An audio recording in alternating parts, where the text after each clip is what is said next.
আজ বানাবো থোড়ের চপ। সচরাচর যেভাবে বানানো হয় আমি সেভাবে না বানিয়ে একটু চটজলদি হবে যেভাবে, সেভাবেই আমি চেষ্টা করলাম। নিজের বাড়ির গাছের থোড়, টাটকা, খুব নরম ও খেতে খুব সুস্বাদু। ওটাকে ভালো করে চাকা চাকা করে কেটে নিয়ে তার মধ্যে একটা আঁশ থাকে, ওটাকে ভালো করে বের করে নিতে হবে। একটি বোলে জল নিয়ে তাতে হলুদ দিয়ে ভালো করে থোড়টাকে ধুয়ে নিয়েছি। প্রেসার কুকারে হলুদ আর লবণ দিয়ে থোড়টাকে সিদ্ধ করে নেব। থোড়টা সিদ্ধ হতে বসিয়ে দিয়ে আমি একটি বোলে করে কিছু পরিমাণ বেসন নিয়ে নিয়েছি। তাতে লবণ গুঁড়ো, লঙ্কার গুঁড়ো, জিরের গুঁড়ো, ধনের গুঁড়ো, হলুদ গুঁড়ো, গরম মশলা গুঁড়ো, গোলমরিচের গুঁড়ো দিয়ে দেবো। তারপরে অল্প অল্প পরিমাণ জল দিয়ে ভালো করে বেসনটাকে ফেটিয়ে নিতে হবে। কিছুক্ষণ ধরে ভালো করে ফেটিয়ে নেওয়ার পরে অল্প পরিমাণ বেকিং সোডা দিয়ে ভালো করে আবারও ফেটিয়ে নিতে হবে।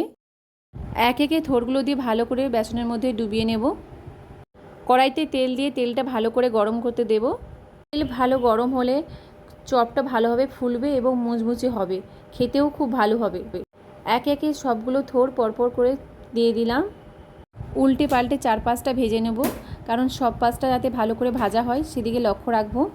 একটি ঝাড়ার সাহায্যে ভালো করে তেলটা ঝাড়িয়ে তুলে নেব, যাতে এক্সট্রা যে তেলটা থাকে ভালো করে যাতে ছাড়ানো হয়।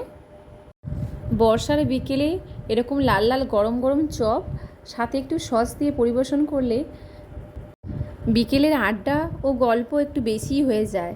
সত্যি বাড়ির জিনিসের স্বাদই আলাদা। এরকমভাবে একবার বানিয়ে খাবেন, সত্যি খুব ভালো হয়েছিল খেতে। সবাই ভালো থাকবেন ও সবাইকে ভালো রাখার চেষ্টা করবেন।